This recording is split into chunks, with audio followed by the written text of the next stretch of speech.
Hi everyone, कैसे हैं आप सभी। होप करता हूँ सब बढ़िया होगा। आज हम लोग एमसीक्यू का सेट 5 करेंगे। ठीक है, मैक्रो इकोनॉमिक्स। तो चलिए शुरू करते हैं। फर्स्ट है, the 1 rupee note and coins are issued by RBI, commercial bank, ministry of finance, central government. तो ध्यान रखिएगा, 1 रुपी का नोट और कॉइन्स जो है वो इशू किया जाता है मिनिस्ट्री ऑफ फाइनेंस के द्वारा। ठीक है ना। और उसको जो बांटने डिस्ट्रीब्यूशन का जो काम है वो आरबीआई का है, बट इशू जो करता है वो मिनिस्ट्री ऑफ फाइनेंस करता है। ठीक है ना। और फाइनेंस सेक्रेटरी का साइन होता है 1 रुपी नोट पे। ठीक है, चलिए नेक्स्ट आगे चलते हैं। विच of these is not a function of central bank? Accepting deposits of general public, custodian of foreign exchange reserve, bankers bank, central currency authority. देखो, आपको नहीं भी आता है तो थोड़ा सा कॉमन सेंस अप्लाई करके इस क्वेश्चन को सॉल्व किया जा सकता है। Accepting deposits of general public, क्या ये कभी हो सकता है? जनरल पब्लिक क्या आरबीआई के अकाउंट में जाके पैसा, मतलब अकाउंट ओपन करवाती है क्या, जो पैसा जमा करेंगी? तो ये नहीं होगा बिल्कुल। तो यही हमारा आंसर है 2 का ए। थर्ड चलते हैं। Other name for legal reserve requirement is cash reserve ratio, SLR, variable reserve ratio, bank rate.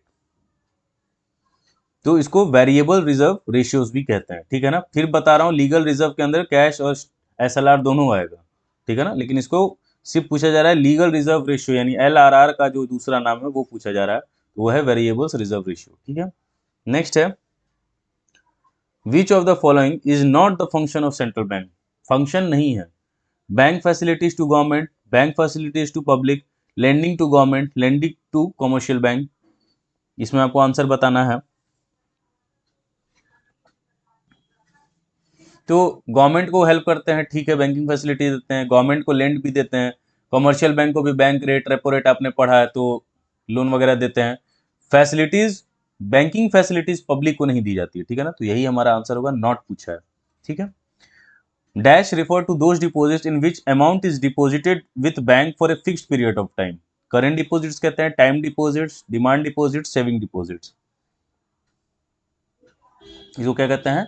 Time deposits. Time deposits में आपके फिर दोनों आ जाते हैं, आरडी और एफडी, रेकरिंग डिपॉजिट्स और फिक्स्ड डिपॉजिट्स। फिक्स्ड डिपॉजिट्स में क्या होता है? फिक्स्ड अमाउंट होगा और टाइम होगा। ठीक है ना। जैसे मान लीजिए 1 लाख रुपया आप मान लीजिए 10 साल के लिए जमा कर रहे हैं। ठीक है। आरडी में क्या है?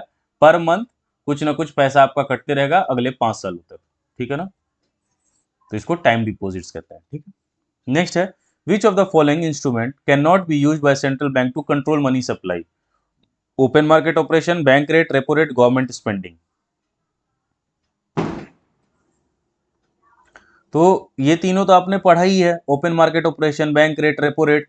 कैन नॉट पूछा है, तो ये तीनों तो होते हैं, हमें पता ही है। गवर्नमेंट स्पेंडिंग नहीं भी पढ़ा है तो आप बता दोगे कि गवर्नमेंट स्पेंडिंग आंसर है। लेकिन गवर्नमेंट स्पेंडिंग, अगर गवर्नमेंट जो स्पेंड करती है उससे हमें कंट्रोल करना रहता है, तो उसे हम क्या बोलते हैं वो आप बताएंगे। ठीक है ना। एडीएस के ही चैप्टर में है, अगर वो आपने डीपली पढ़ा है तो। एक तो मॉनेटरी पॉलिसी से हम कंट्रोल करते हैं और दूसरी कौन सी पॉलिसी है वो आप बताएंगे। ठीक है। या वो जो गवर्नमेंट स्पेंडिंग है वो किस में आएगा। नेक्स्ट है, कमेंट में जरूर बताइएगा, which bank controls the banking and monetary structure of India? Reserve bank of India, state bank of India, world bank, axis bank.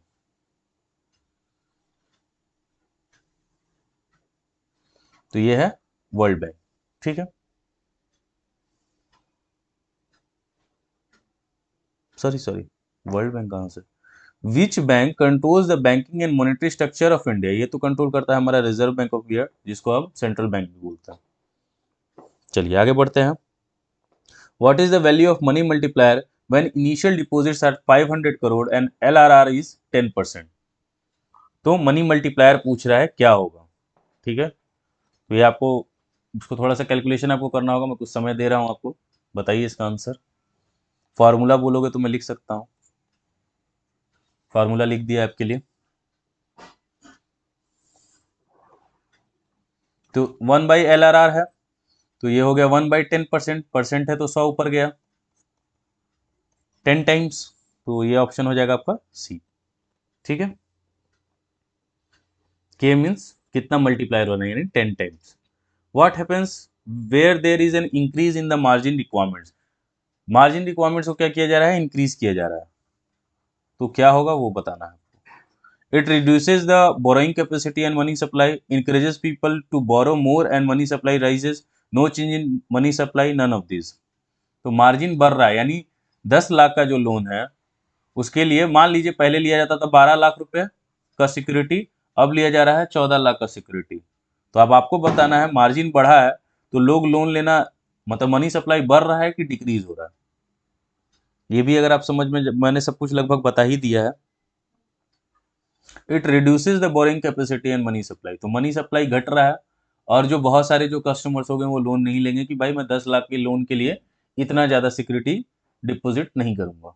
ठीक है, नेक्स्ट है which institution performs the activity of credit creation, बहुत easy question है, topic ही है credit creation by commercial bank, इसका answer होगा 10 का ए।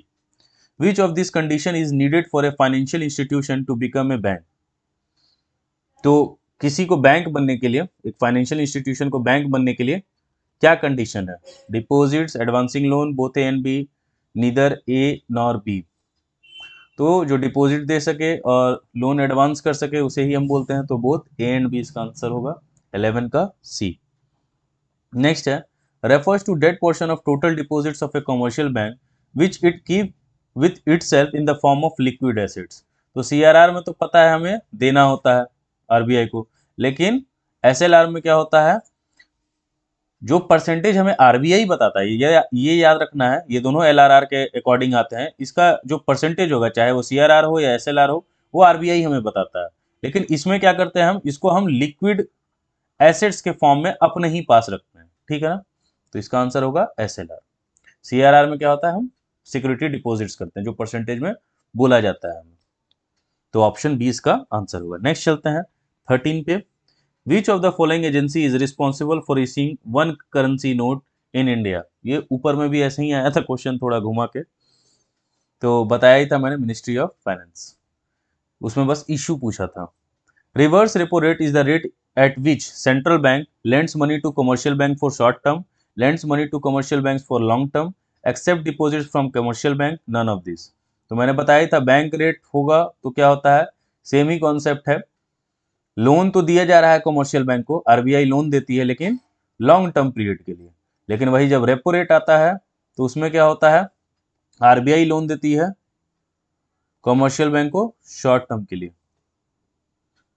एक सेकेंड, रिवर्स रेपो रेट, यहाँ रिवर्स वर्ड नहीं होगा, रेपो रेट होना चाहिए था। ठीक है, जिसमें क्या होता है शॉर्ट टर्म के लिए लोन दिया जाता है, तो आंसर तो बी होना चाहिए। ठीक है, अच्छा है, नहीं सही है, सी ऑप्शन दिया तो है हमें, accept deposit from commercial bank. और रिवर्स रेपो रेट में क्या होता है, आरबीआई के पास कमर्शियल बैंक अपना जो सरप्लस अमाउंट होता है, ठीक है ना, जो एक्सेस पैसा होता है उसे वो आरबीआई को जमा करती है और उस पर इंटरेस्ट लेती है। ठीक है ना, तो accept deposit from commercial bank, इस ऑप्शन पे मैंने ध्यान नहीं दिया, क्वेश्चन सही है। ठीक है, सी ऑप्शन होगा। ठीक है, अगर ये ऑप्शन नहीं होता तब यहाँ रेपो रेट होना चाहिए था, मैंने वो सोचा था। ठीक है, चलिए आगे बढ़ते हैं। Demand deposits include saving account deposits and fixed deposits, saving account deposits and current account deposits, current account deposits and fixed deposits, all type of deposits. तो बताना है डिमांड डिपॉजिट्स में क्या क्या चीजें इंक्लूड होती हैं। तो इसमें क्या होता है, सेविंग अकाउंट डिपॉजिट्स और करंट, देखिए डीडी हो गया और एक होता है टाइम डिपॉजिट, इसमें आ जाते हैं आपके आरडी रिकरिंग डिपॉजिट्स और फिक्स्ड डिपॉजिट्स, और इसमें आ जाता है आपका सेविंग डिपॉजिट्स और करंट डिपॉजिट्स। ठीक है, तो इसका आंसर होगा बी। आगे चलते हैं, आगे repo rate is the rate at which, इसका तो मुझे नहीं लगता है आंसर बताना चाहिए। Commercial banks purchase government securities from central bank, commercial banks can take loans from the central bank, commercial banks can keep their deposits with the central bank, short term loans are given by commercial banks. तो इसमें क्या होता है, ऐसे तो दिया नहीं है वैसे ऑप्शन, लेकिन कमर्शियल बैंक क्या कर सकते हैं, लोन ले सकते हैं सेंट्रल बैंक से, यहाँ शॉर्ट टर्म डाल देता तो और अच्छा होता, शॉर्ट टर्म पर्पज के लिए, वही अगर बैंक रेट होता तो लॉन्ग टर्म के लिए। विच of the following is not A quantitative method of credit control, quantitative पूछ रहा है, ठीक है ना। Open market operation, margin requirements, variable reserve ratio, bank rate policy, दो होते हैं, क्वांटिटेटिव होता है और एक होता है क्वालिटेटिव। क्वालिटेटिव में आपने क्या पढ़ा है, मार्जिन रिक्वायरमेंट्स, मोरल सुएशन, और एक क्या पढ़ा है, तो आंसर आपको मिल ही गया। मार्जिन मैंने पहले ही लिख दिया, तो मार्जिन रिक्वायरमेंट्स नॉट पूछा है, तो मार्जिन रिक्वायरमेंट्स होगा। ओपन मार्केट ऑपरेशन, वेरिएबल यानी वही सीआरआर और एसएलआर, ये दोनों आपके इसमें आते हैं, बैंक रेट, ये सब क्वांटिटेटिव है। नेक्स्ट है, credit creation by commercial bank is determined by CRR, SLR, initial deposits, all of the above. तो डिटरमाइन कैसे होगा, तीनों के वजह से, ठीक है ना। ये दोनों ही मिला के आपके एलआरआर हो गए, जो आप फॉर्मूला में पढ़ते हैं 1/LRR, तो all of the above. The central bank can increase availability of credit, central bank पूछा है, rising raising repo rate, raising reverse repo rate, buying government securities, selling government securities. Availability बढ़ाना है credit का, तो ये option जो सी है आपका, मैं ये एक्सप्लेन कर दे रहा हूं कि ये रही आपकी आरबीआई, ये क्या कर रही है, सिक्योरिटीज परचेस कर रही है, तो इनके पास सिक्योरिटीज आ रहा है, इनके पास से जा क्या रहा है, मनी जा रहा है। मनी किसके पास जा रहा है, कमर्शियल बैंक, कमर्शियल बैंक के पास मनी जाएगा, उनका काम ही एक ही है लोन बांटना शुरू कर देंगे, तो इससे क्या होगा, मनी सप्लाई इंक्रीज कर जाएगा, ठीक है। मान लो उनके पास 10 करोड़ था, 10 करोड़ यहाँ से आ गया, 20 करोड़ हो गया, 20 करोड़ का ये लोन बांटेंगे। चलिए आगे बढ़ते हैं। Out of the following which can have value more than one, MPC, APC, APS, MPS. ये याद रखना, ऐसे मैंने चैप्टर्स भी जब पढ़ाए हैं, लेक्चर्स भी लिया, उसमें बताया है, ये सारे जो आपके होते हैं एपीसी, एपीएस, एमपीसी, एमपीएस, इसके जो इंपॉर्टेंट पॉइंट्स है वो आपको याद रखना, एमसीक्यू में गारंटीड एक या दो क्वेश्चन आता है, तो आपको बताना है किसकी वैल्यू 1 से ज्यादा होती है। एपीसी का देखो, एपीसी का फॉर्मूला क्या होता है, ये एक्सप्लेन कर दे रहा हूं मैं। 100 है, कंजप्शन 120 हो सकता है, बिल्कुल हो सकता है, ठीक है ना। इनकम कितना कमा रहे हो 100, कंजप्शन कितना हो सकता है 120 का हो सकता है, उधार वगैरह ले लिए तो, ठीक है। और किसी का भी वैल्यू मोर देन 1 नहीं होता है, ठीक है ना। एपीएस का तो बिल्कुल नहीं होगा, ऐसे देखो एस बाई वाई। अब तुमने इनकम जो है तुम्हारी 100 है, पहली बात ये 1 भी इसकी वैल्यू नहीं होगी, 100 है, 100 सेव कैसे कर सकते हो, क्योंकि कंजप्शन कुछ ना कुछ तो करोगे। हमने तो ये तक पढ़ रखा है कि इनकम अगर जीरो हो, इनकम क्या हो हमारा, देखो सी बाई वाई के अकॉर्डिंग देखते हैं, इनकम हमारा जीरो हो तब भी कुछ ना कुछ कंजप्शन होगा, इसी को हम ऑटोनोमस कंजप्शन बोलते हैं। लेकिन सेविंग, जितना इनकम है उतना कभी सेविंग नहीं हो सकता, क्योंकि हमें कुछ ना कुछ कंजप्शन करना है। अगर जब आपका इनकम 100 है तो 10 20 कुछ भी रुपया जो है वो आप कंजप्शन कुछ ना कुछ करोगे, तो एपीएस का वैल्यू 1 नहीं, 1 से नीचे रहेगा, 1 भी नहीं रह सकता है, ठीक है। चलिए, which of the following is not a component of aggregate demand in a two sector economy, तो मैं लिख दे रहा हूं C+I। Net exports, government expenditure, consumption, both A and B.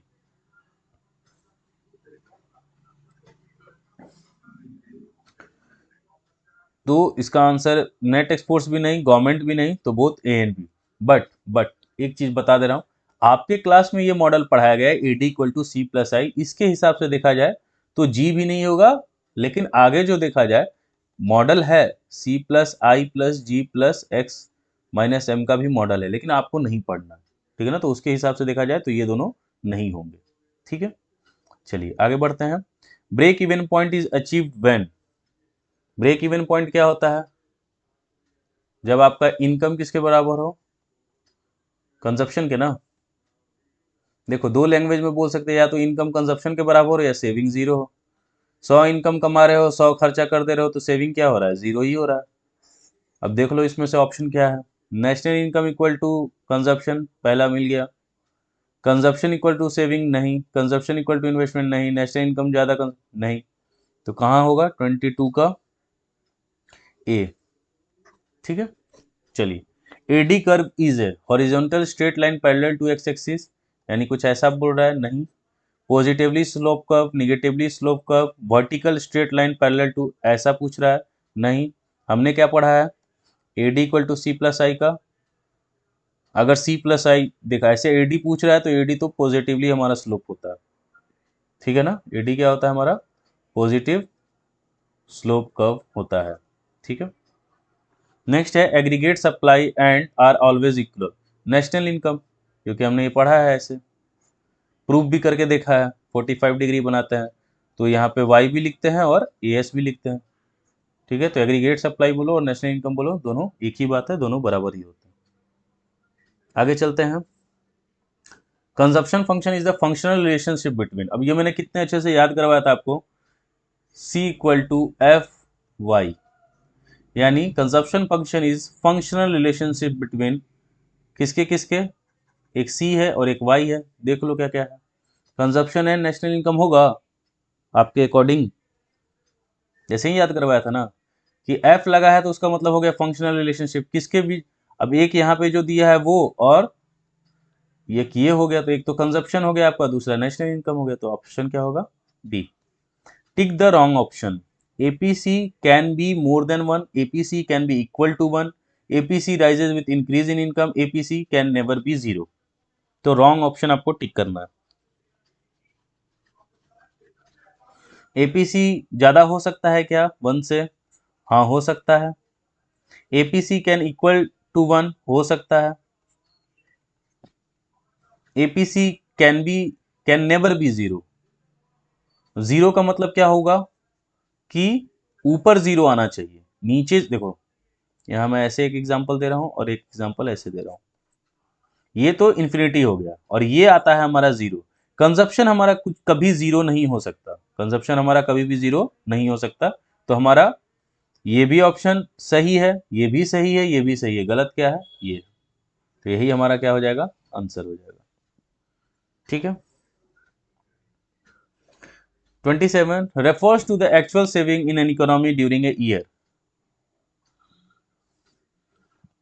Actual saving पूछ रहा है तो एक्स पोस्ट सेविंग कहता है, ठीक है।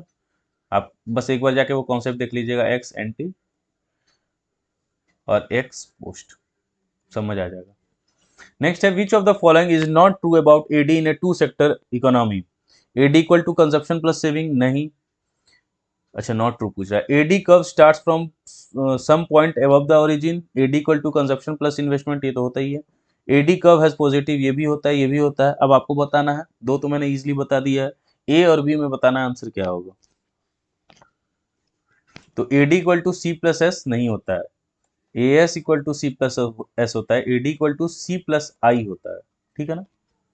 बाद में इसी को आप पढ़ते हो, उसमें एक तो पढ़ते हो एडीएस अप्रोच, ठीक है, एक तो एडीएस से अप्रोच हो जाता है और ये सी सी कट जाता है, तो फिर क्या आ जाता है, हम लोग एक पढ़ते हैं एस और आई अप्रोच, सेविंग और इन्वेस्टमेंट अप्रोच, पढ़ा हो होप करता हूं मैं कि आप लोगों ने पढ़ा हो। विच of the following fact is correct about MPC, value of MPC varies between 0 and 1, सही है।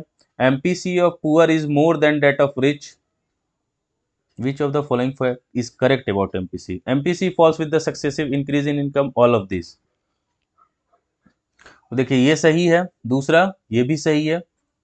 अगर थोड़ा सा रीजन बताऊं तो देखो, एमपीसी ऑफ पुअर ज्यादा होता है देन ऑफ रिच, क्यों, क्योंकि देखो पुअर के अभी बहुत सारे जो नीड्स है ना वो बचे हैं, तो जैसे ही उसके पास पैसा आएगा ना, पैसा अर्न करना शुरू करेगा, उसका इनकम जैसे जैसे बढ़ेगा वो ज्यादा चीजों को खरीदेगा, परचेस करेगा। लेकिन वही अगर रिच के पास, रिच की इनकम बढ़ रही है ना, तो वो ज्यादा चीजों को नहीं खरीदेगा, क्यों, वो ऑलरेडी बहुत सारी चीजों को खरीद चुका है, ठीक है ना, उसके बहुत सारे नीड्स जो हैं वो ऑलरेडी कंप्लीट हो चुके हैं, इसीलिए कहा जाता है एमपीसी पुअर का जो होता है वो ज्यादा होता है किसके मुकाबले, रिच के मुकाबले। MPC fall with the successive increase in income, सही बात है, जैसे जैसे इनकम बढ़ेगा वैसे जो आपका एमपीसी का वैल्यू है वो डिक्रीज करते जाता है, ठीक है ना, क्योंकि हम थोड़ा सेविंग की तरफ बढ़ने लगते हैं। तो इसका आंसर ऑल ऑफ दीज होगा, सही सारे स्टेटमेंट्स क्या है, सही है। Which of these is a component of aggregate demand, P है, आई जी, पढ़ाई है आपने, इजी है, A D equal to C plus I plus G plus X minus M, तो सी है, आई है, जी है, तो ऑल ऑफ दिस, ठीक है। सो यहीं पे आपका 30 क्वेश्चन कंप्लीट हुआ एमसीक्यू का। खुद भी पढ़िए, दोस्तों को भी पढ़ाइए, ये नहीं कि सिर्फ अकेले अकेले खुद पढ़ लेना है और दोस्तों को कुछ पढ़ाना ही नहीं है, ऐसा नहीं, अपने दोस्ती का थोड़ा फर्ज निभाइए, इस चीज़ को शेयर कीजिए कि वो भी पढ़ें, एमसी कम से कम रात में ही, ठंडा का टाइम है, एमसीक्यू देख के सोएं, ठीक है ना, कि उनके भी ब्रेन में कम से कम कुछ ना कुछ इकोनॉमिक्स चलते रहे, ठीक है ना। बाद बाकी लेक्चर्स भी हैं, लेक्चर्स भी वो देख सकते हैं, ठीक है। तो फिर मिलते हैं नई सीरीज के साथ, तब तक अपना ख्याल रखिए, ठंड से बचिए, प्रॉपर टाइम बनाइए, ठीक है ना, सैम्पल पेपर्स को सॉल्व कीजिए, ठीक है। कोई दिक्कत अगर सैम्पल में भी आ रहा है तो आप उसका क्वेश्चन वगैरह मुझे भेज सकते हैं इंस्टाग्राम पे, ठीक है, मैं उसको सॉल्व करके यहाँ पे बता दूंगा आपको, ठीक है। सो फिर मिलते हैं, bye, good night, take care.